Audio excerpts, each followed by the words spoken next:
Welcome to the Startempire Wire Founders Podcast, where we make entrepreneurial founders a top priority.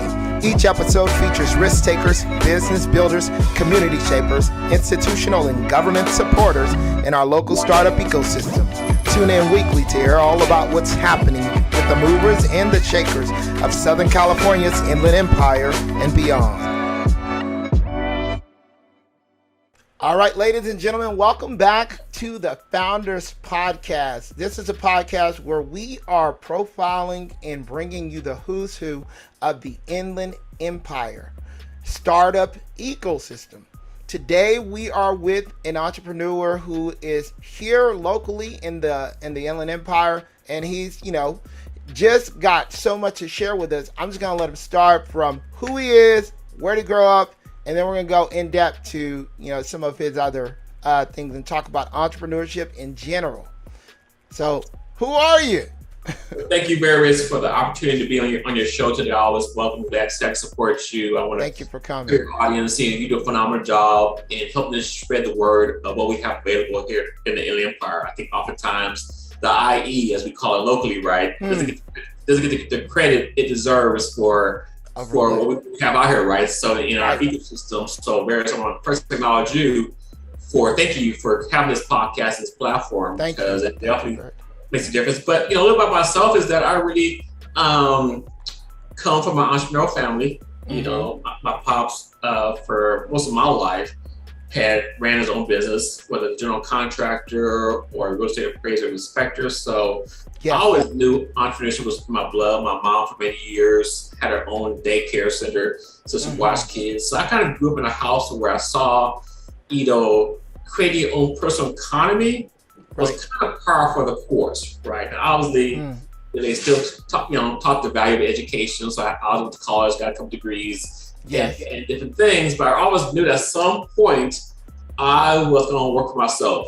And fast forward a few years, I graduated from college. I was a teacher for many years. Left education, the K-12 system, into corporate America for another 7-8 years. And that's really where I got a lot of good insights regarding entrepreneurship. But part of my role when I was in corporate America was doing small business audits for companies, right, in Minnesota. So I oversaw a region that dealt with about 28 small business owners, small businesses. That was about 12 business owners, and that was about 300 plus employees. And so in the course of my time there, you think about this area I oversaw generated over $100 million in about 7 years, right, during my time there. Right? So I had a large responsibility to see. After that, I knew it was just a matter of time before I would enter the entrepreneur space. And I've done it primarily for the past 10 years in the financial planning space. Financial planning as well. In the past 10 years. And I've learned a lot as far as being able to share with individuals the economics of going from employee to entrepreneur, the economics of small business ownership, and the economics of just understanding that being an entrepreneur is it's a mental and a spiritual journey in many ways too. So oftentimes that's not given them much credit. That's what Awesome. All right, so Bert, what was the cause of the spark that, really got you going in that direction? As you were growing up, you saw your, building your own, economy, and you witnessed these things, but was there one defining moment or anything like that? Or was it just a gradual kind of hey, this is what I want to do? Well, definitely I give credit to my dad. My dad has passed on almost 20 years now. But I remember when we were young, he used to say that if you really want to have some kind of control of your life, working for yourself, entrepreneurship is the way to go. Oftentimes, we hear it say as a cliche, but the tax code really is set up for those that are business owners, right? Yes, yeah. He would talk about how, certain write-offs were more beneficial or more lenient to those entrepreneurs, right? With your sole proprietor or LLC and different things. So I kind of heard it growing up for as long as I can remember, right? Look, now he wasn't against working 9 to 5, because at some point my dad worked 9 to 5. He worked for the city of LA for a few years with our right, but he always knew that there was value of either having a side hustle or a side business or being your own business owner. So like working for yourself for many years. So I would definitely say, kind of just heard it growing up, like, hey, look, the IRS is going to give you tax breaks if you're an entrepreneur. If you use it properly, it can end up paying you more and saving you more in the long run. Okay. So you're primarily, like, the primary bulk of your time was spent in the financial services arena, or was it a few other? I mean, because you told me you did have several areas of experience, but let's dig into those specifically. Financial services. What were the other ones? Well, So the bulk of my experience initially for the past 10 years has been in the financial services, retirement planning, targeting school teachers and individuals, right? Those in the public sector. Yeah. But I also have been for the past few years have also branching to sales coaching, right? Or sales coaching. Okay. Sales consultant, right? Because what is funny is that although I love entrepreneurship, I didn't like sales a lot in the beginning. Oh, really? Yeah. No. It's funny because a lot of people go to entrepreneurship don't realize that one of your number one jobs is to be the main sales guy or saleswoman. Sales. Yeah. Or the business, right? And part of that's because sales for many of us was taught to be kind of slimy and it's pushy process, whatever, right? So I had to learn to accommodate sales for myself. So the past few years, I've serving as a consultant for another company, doing some of the sales training for their team as well. Very cool. Okay. What they enjoy is that I teach sales as service. Talk about SaaS. Okay, SaaS. Yes. Yeah. But in the real world, we ain't talking about not software as a service, right? We talking about people-to-people conversation with our right. How do you make as a person-to-person conversation with our right? Because people ultimately are going to buy who they know, they like, and they trust. Right? Yes. If there's a connection there, and you provide value, it makes sense. Yes. Then they will invest in you and or your company and your product or services to make difference for that, right? So I think for the startup community, what is interesting, think about startup community is always in a sales role. Yeah. They're talking to fundraisers, their partners, their customers on to believe in their product or service, whatever, right? Think about whatever it is. But they need believers. They need believers, right? And sometimes they need believers. They need radical fans. Yes. They almost need a disciple. You know what I'm saying? No, true. They're so true. Right. Somebody who's going to really be the flag carrier for the concept. But the biggest thing is if the owner isn't sold out themselves on their product and services, then it's hard to get others to do the same, right? Other people sold out. That is so true. People follow the owner's leadership on it. And if the owner is absolutely enthused and, jacked about the vision, everybody's going to be jacked about the vision. They'll see the vision and they adjust accordingly. And if the owner is not really jacked, they're just like kind of like a little bit. Look, I'm going to say I notice this even personally. When I get a little bit discouraged about what I'm doing, I'm like, I'm not getting the feedback. I'm not hearing from people. Like even with Startempire, well, I'm going to be honest. Right. My team lags. But then I'll just put the vision out again. This is what we're doing. And, I have to convince myself before they're convinced. That's so good. It's so true. Yeah, absolutely. People are more apt. I think very powerful for your listeners. People are more apt to commit to the depth of your conviction more so than the depth of your knowledge. They are more apt to commit to the depth of your conviction than to the depth of your knowledge, whatever, right? That's really good, because you can know it, but not be convicted. Right, and so oftentimes you have to think of yourself as like the lighthouse on an island or on a shore, whatever, right? You can't see the boats, but your job every day, every evening, is to turn on the lighthouse. Because that person far off in the distance, that boat is hoping you're going to be there when they need you most, whatever, right? You can't see the end user sometimes. Yeah. You don't imagine that they're there even though you can't see them, whatever, right? And you gotta shine that light. Yeah, shine that light, right? Shine That's the light. good. That's good, man. Shine that light, regardless of, right? So I think so that kind of leads into, I wrote a book called Say Yes. I was gonna ask you about that. Yep. Going from employee to entrepreneur in 5 steps. So it says Say Yes, going from employee to entrepreneur in 5 steps. And what I saw was, and was blessed that it became an Amazon #1 bestseller. Okay, yeah. Can they find it on Amazon? On Amazon, right? So and it was #1 bestseller.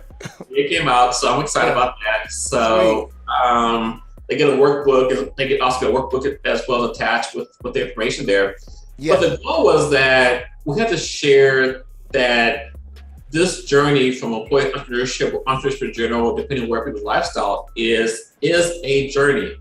And it's a mindset shift, right? You're giving up, quote unquote, the security of a 9-to-5 paycheck to now you have to recreate, your own personal economy, right? And I still believe you can create your personal economy through your job, but at the same time, when you make that leap of faith, it's different, right? And right. It's a big difference. What that is. So yes, you see the title, Say Yes, going from employee to entrepreneur in 5 steps. Yeah. So the word yes, YES, is an acronym for your exit strategy. That's cool. Yeah, I love it. Right? Because we realize whether you're an entrepreneur or an employee or different things, we all have our own exit strategy. The thing is, are you going to create one for yourself or does someone create it for you? Yeah. Okay. So we all have our exit strategy. Question is, are you doing it yourself or are you going to someone create it for you? So think about it. Big difference. If you work for a job, their exit strategy for you is at some point they're either going to fire you or they're wait till you retire. Like that's going to happen at some point, whatever, right? Right. If you're a business owner, entrepreneur, what are you doing to plan your own exit strategy for your life? Are you looking to sell your business, pass it off to your kids, pass it off to your heirs? And if you're an employee looking to go from employee to entrepreneurship, how are you planning to make that exit strategy right for yourself? Right. All that comes into play. Wow. So, okay, as a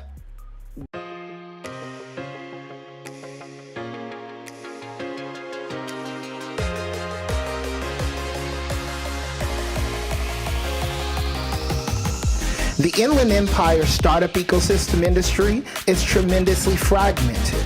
A few top-tier hubs, San Francisco, Los Angeles, and San Diego, are well covered by media, events, and data platforms. Finding reliable information relevant to startups or the tech industry in the Inland Empire is extremely difficult. As a result, startups can't scale fast enough. Investors are having a hard time finding the right deals, and corporates can't find the right companies to partner with for their innovation activities. Startempire Wire, the leading Inland Empire startup publication, is providing the Inland Empire startup ecosystem with the most accurate, engaging business and financial data, events, and news.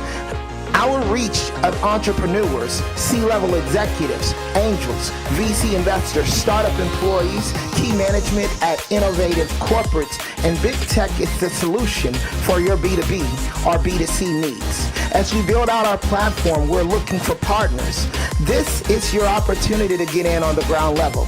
If you're looking to align yourself with the local and growing startup and tech ecosystem of the Inland Empire, we have created the platform to get your name noticed and the opportunity for you to grow the recognition of your brand. Contact us today for availability and pricing options. We look forward to our partnership with you.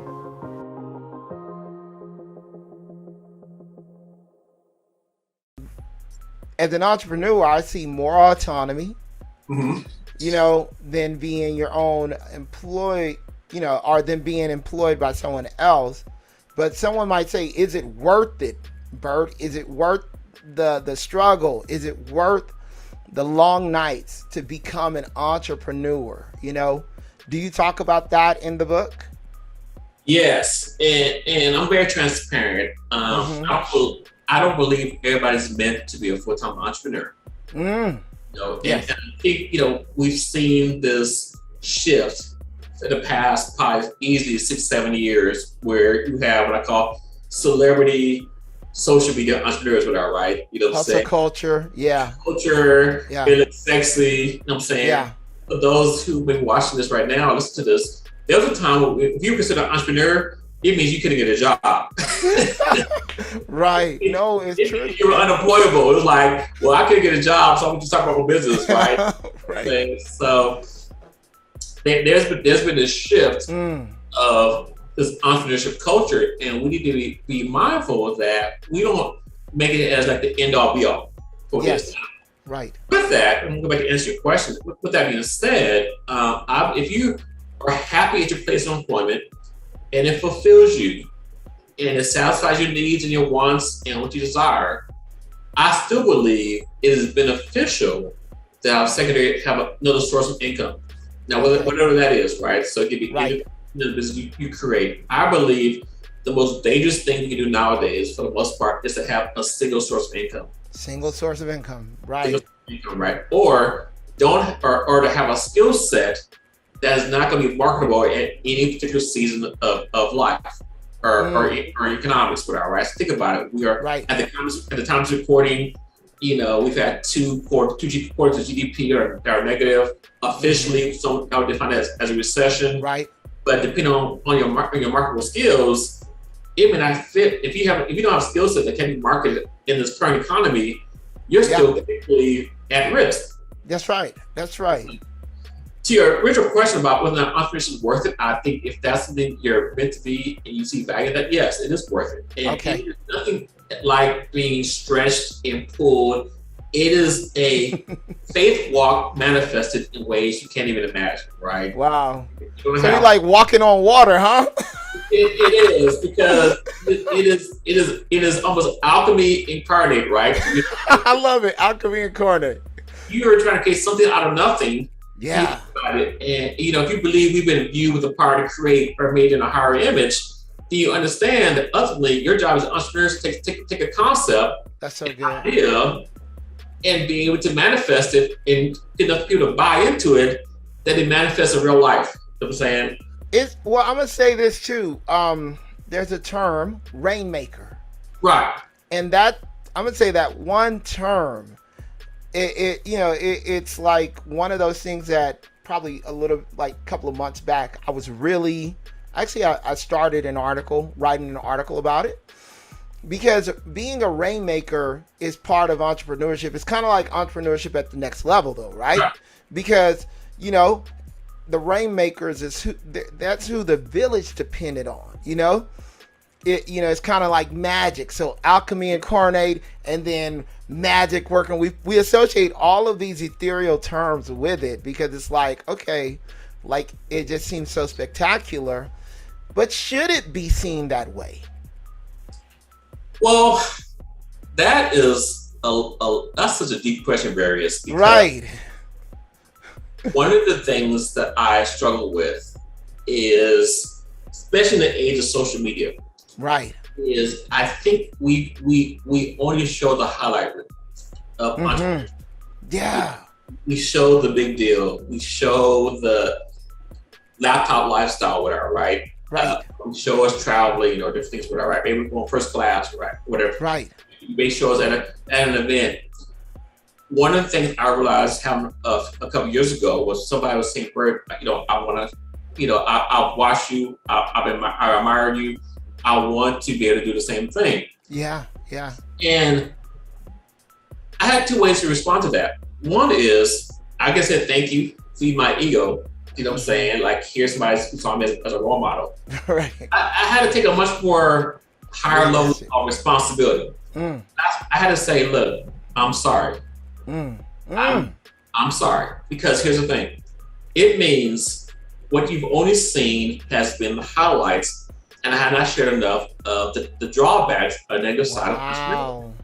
Wow. Yeah. There's a part of entrepreneurship that isn't always sexy. That's so true. And I love the way you break that down, because when you don't show the highlight, it seems like magic. Right. I mean, when you only show the highlights, it seems like magic.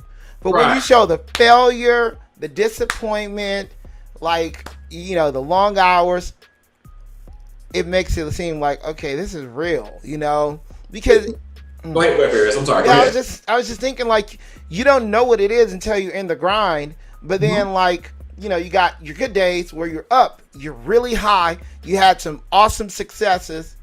Then you got your horrible days where you're like, I'm ready to throw this thing in the garbage. Right. Right.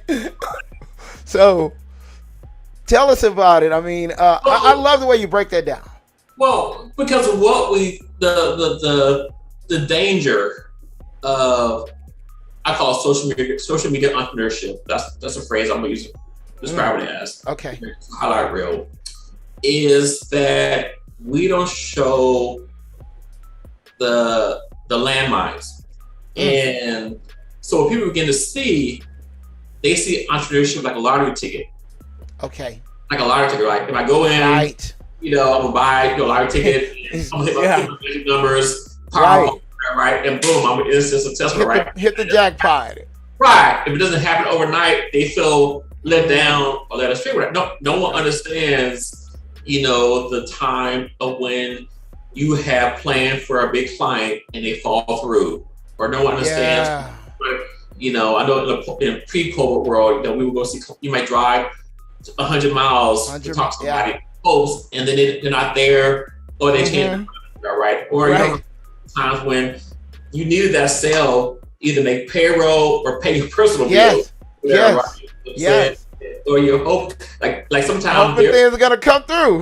Right. There's a moment you're down to your last dollar, or you just lost your top employee, or your last right. Or if you're like myself, I'm married, or you have a spouse that's like they just have given up on supporting you. They've done all they can to support you. Now they're like, hey, look, it's a do or die. Either you have to go back and get a job or different things. Like, I have a personal story where I actually at one point during my entrepreneurial career had to go back and get a job. Like I share that with people, right? Because it's important to know there came a time where the business was not as flourishing as it was. I like and I had to humble myself as a married man to go get a job. Right.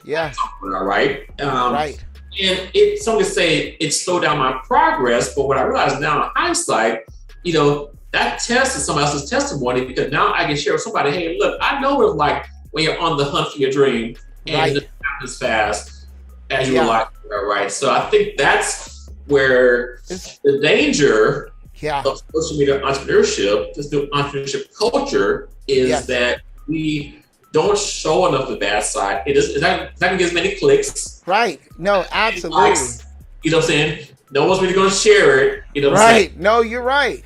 No, and I relate because, like just last year I was driving Uber while doing web development because it was a bridge. Right. It was a bridge over, shortage of funds at that moment. And I still got my Uber qualifications if I need to go and drive again. You know what I mean? Because when you're you're like putting all of your money, like the way I look at it is risking capital, and so you're not always going to have capital. It does, like, I think a lot of people think you just have money stacked up in your bank, but really I try to get rid of all of my money and pay people to build stuff for me and put it at risk so that it's calculated risk, like it's entrepreneurship. Yeah. I'm sorry, Barris, go ahead. Yeah, I was just going to say, when we think of the word entrepreneurship, the breakdown of the actual word is person who puts their capital at risk, right? Right.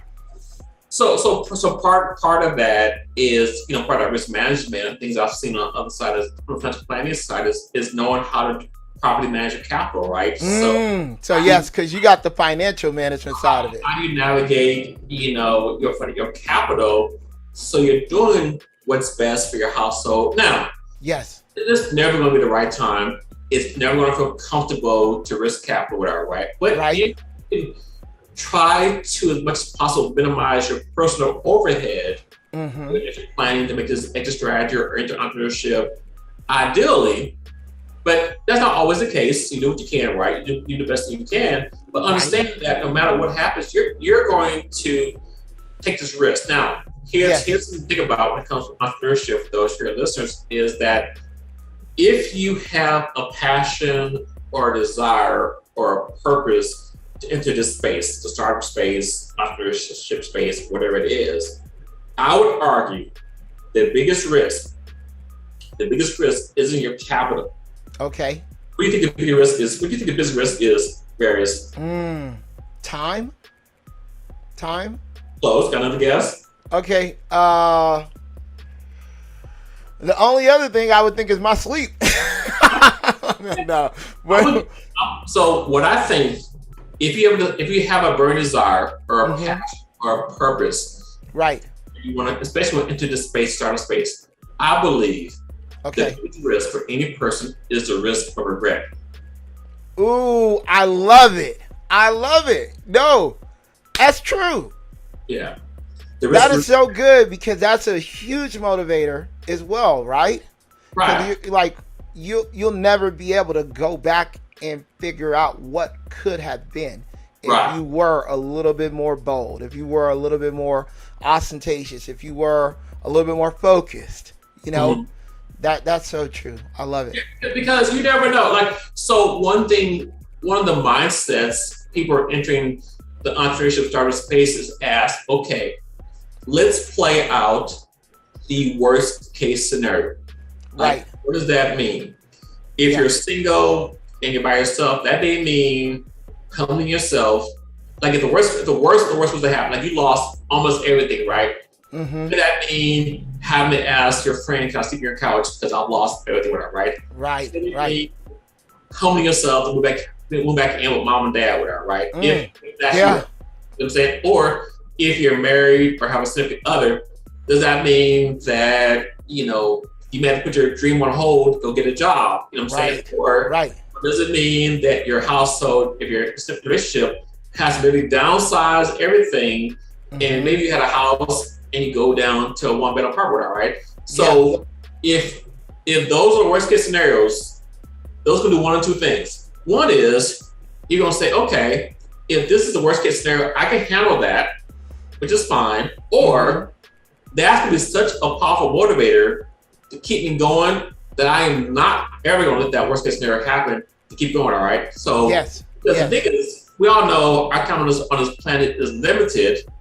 And so what happens when you're 75, 80 years old and you have to shoulda, coulda, woulda, whatever, right? So I would say for those who want to engage in entrepreneurship and or even in personal life, it doesn't have to just relate to entrepreneurship, in a personal life. Right. What coulda, shoulda, woulda, had you asked the question? Because in the grand scheme of things, 5, 10 years, 20 years is going to go by regardless. You're going to get older regardless, whatever, right? The question is what you do during a time frame when time passes by. Man, that's good. Okay, Bert, right now, where you're at in your life, your current stage, you're at this level, okay? What in your life is going to take you to the next level, and what's your entrepreneurship journey, Man, that's so good. Can I be really honest? Honest? Yeah, absolutely. So my entrepreneurship journey for so long has been as a solopreneur. Okay. I've been a one-man operation for the past 10 years. Plus, to get to the next level, I have to be willing to take on partners and or find other collaborations where we are on the same path in purpose to get bigger. One of the things I've learned, a lot of entrepreneurs, especially those who are very strong-willed entrepreneurs, sometimes we struggle with asking for help. No, I agree. You know what I'm saying? Number two, we will never find somebody who is passionate as we are, so we don't ask for help. Right. And the third one is we're afraid to ask for partnerships with our, right? Partnerships. And collaborations. Collaborations, yes. Right.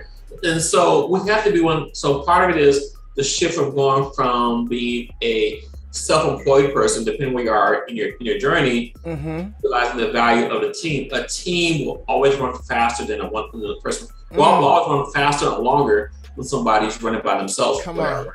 And was it like an African proverb too, right? Yeah. And so for me, the biggest thing for me is to be, and to surround myself in environments where people are 5 to 10 steps further ahead of me. That's going to stretch me, whatever, right? You know, and I realized, and being step into spaces where I am no longer the smartest person in the room. Those things I know for a fact are going to lend me self to the next phase of my entrepreneurial journey. Because I've learned all that I can learn on my own. Yes. And I'm a pretty astute learner, pretty fast learner. Well, speaking of learning, I want you to talk a little bit about the course you went through recently, capital allocation. So thank you for bringing that up. So I had a chance to go in to enroll and take a venture capital course. It was about a 16-week program, and I learned about, it kind of is a primer for the venture capital space. Which is a good segue from when I came from before, which was about how to navigate conversations and talking to people, right?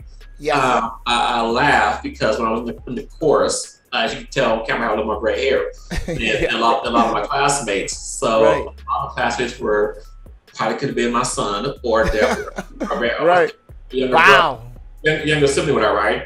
You're talking about people 23, 24, 25, right? You know, really? Now there's people in the class that are a little more seniors. People are actually more senior than myself. Okay.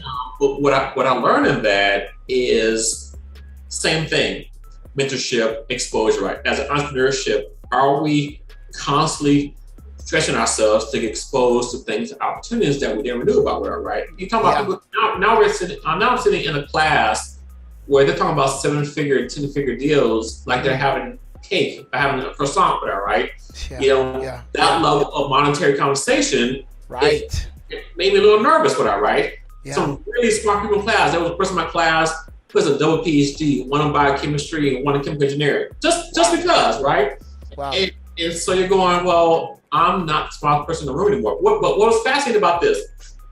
One of the advisors in the program said, Bert, what is fascinating about you compared to some of your other peers in the class, because you come from a sales background for the past 10 years and what you've done in the past. What they have in technical skills, this is something very important for our entrepreneur founders. Listen to this. You make up in an emotionally high EQ. Ooh. Emotionally high emotional quotient. Because you don't always learn the technical skills. Yeah. Business is driven by relationships. Yes. How you connect with her, right? And so the better you can connect with somebody, the better you can get your business goals accomplished in many ways. Yes. Man, that is good, because as you're going out and you're looking for deals and deal flow, you can create that rapport really easily. Right. And I think that's probably what, you know, let me just ask personally, do you ever plan on like starting your own fund one of these days? Like, is that a goal somewhere down the line? Like, do you want to invest in startups from a certain angle? Well, I would say to be continued. To be continued. I get it. Yeah. I kind of popped that one on you. I say one of the things I'm mindful of specifically is how to create these opportunities for segments of the community that often are not invited to the table in many ways. Because starting a VC or a syndicate or different things or becoming an angel. Yes, I do see myself becoming an angel investor. Okay. But my bigger goal is how can I create opportunities for, you know, like specific Black and Brown communities, specific Black communities, to have access to these opportunities, because you learn that how the rich get richer, or the wealthier get wealthier, is because they're invited to be at the tables of conversations that if you don't have a certain economic level, you don't get to come to the party in many ways, right? And so could starting a fund be the answer? Maybe. You don't even understand the lingo. You don't understand the lingo, right? On the other hand, could it be how do we elevate the financial capacity of the community so that they can even get invited to the table? Right. Conversation with our right, and so that may be a longer game. You know, that may be a case where I'm doing a lot of community work. So basically, education type stuff, or say again, educations type stuff. Education stuff, different thing. Because if we can educate the community to raise their financial capacity, where they now are reaching a level we call accredited investors, then they get to come to the party and get access to opportunities. Think about it. Had we known years ago and had the financial wherewithal to know that, hey, look, we can get we can invest in Twitter or Facebook. Yeah, oh my God, yeah, right. But reason why, but once again, we're in an age and culture of entrepreneurship because now these companies have now have become prominent in our lives. We don't be like without it, right? But there was a time it didn't exist at one point, right? And then the people who funded those companies have become household names.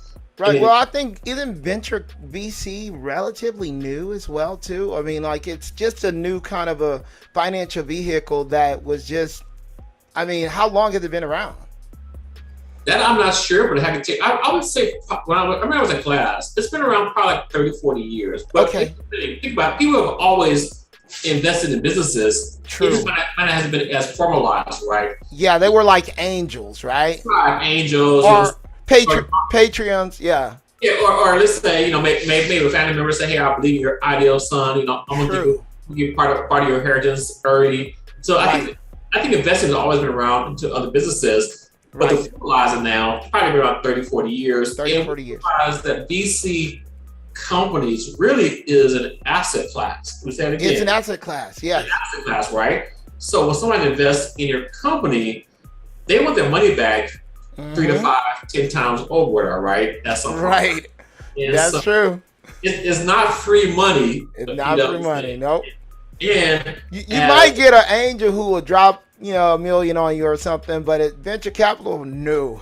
Right. At some point, they want their money back, right? That's right. Yeah. They realize that it's always a risk, which is another reason why they understand they want people to be at a certain financial capacity to invest in these companies, because if they lose $15, $20, $100,000 or $1 million, it doesn't break their bank. You know what I'm saying? Right. They can still live their life going forward, right? So I see it as an opportunity to learn a lot about the industry, to get exposed to the industry. Yes. And I think when people as a community feel more empowered to be able to be part of these conversations, then the wealth gets spread around more often. Right now it's between a very small niche group of people, about who they know. They get invited to the table, and what happens is, we saw the news recently about how the CEO of WeWork was able to raise $350 million again after. I know. You know what I'm saying? Meanwhile, other founders call what it is. You know what I'm saying? Well, look, they didn't want to go fund what's her name, Elizabeth from the what's that other company that scammed everybody? The Theranos lady, whatever, right? Yeah, Theranos, yeah. Right. He's kind of in the same camp with Theranos, though. Maybe I don't know. Like I know he did some pretty bad stuff. But you look at that and you go, so you have this guy who gets $350 for whatever reason. I'm gonna say it's an unfair advantage, but all right. Certain privileges, but then you have other individuals, primarily those of the hue, that find it hard to raise $1 million. Now, we hear about Tope from Calendly, who was self-financed for a long period of time, and just now has taken on. Calendly, yes, okay, yeah. Taking on, investors. He did recently. Yeah, recently. So, but he self-financed a lot of that for himself, all right? So you think about that. Right. So for those who don't have the capacity to self-finance, they're looking for funding some kind of way with it, right? And earlier on, the VC space is so lagging behind as far as equity and diversity, diversity and inclusion on all levels. And we have to ask ourselves, how can we leverage that, or how can we improve that, right? So. Well, I've always looked at it as like, okay, make yourself competitive, make yourself competent, and you can compete, And so, like, I think with you even, going through that course, like, you're learning the lingo, you're getting in the circle where you can get in and be competitive as well, right? Yeah. Yeah. Because I don't want nothing given to me. I don't need no handouts, bro. No. Right. Yeah. But so as far as your entrepreneurial journey, what are your goals short term, two short term goals in the next 2 months? So my short-term goal in the next 2 months really is I'm vetting a potential partner. Okay. Another business opportunity right now. Nice. Okay. To consider if I want to go on with a partnership or this particular venue. The second thing for my entrepreneurship journey would be I'm currently looking at building out some sort of media platform or partnership where I can now move from client management to now financial education, financial empowerment, and be able media. Media. Yeah, that sounds familiar to me. Moving to some media stuff where I'm able to leverage what I've learned in this industry for many years and really share on different platforms. Say, hey, look, how can we talk about financial literacy, economic empowerment, right. Alternative investment, I'm saying, where people like yourself may want to come on board and share your journey with our right things. Yeah. Well, we could talk about some stuff off call. Like, I have some ideas because we got a team put together right now that's doing pretty well in, publishing new media and helping, get content out. So I would love to tell you about this one thing I had, this one idea that I had. Awesome. All right. Future goals. Okay. In 3 years, where would you say you want to see yourself in your entrepreneurial journey? In 5 years and in 10 years. So 3, 5, 10. 3, 5, and 10? 3, 5, and 10 years. So in 3 years, my wife and I have started looking at building our brand ourselves. Yes. So in 3 years, I would love to see our personal brand that she and I have together that we're currently building out to be in a place where it's viable and it's revenue positive, right? Yeah. I think it's hilarious. The terminology you hear in VC, they'll say pre-revenue, but I always say that means you're just broke. Broke? Yeah. I never heard pre-revenue before, but you're not making any money, right? You're pre-revenue. You're just broke. You're not broke. Yeah. No money yet. You're not making money yet. I like the positive spin, but yeah, let's talk facts. Let's call it what it is, right? Yeah. So my goal is that we are definitely revenue positive. We've got between her and I. What I see myself is moving into a coaching, training type of role for what I do. Okay. All right.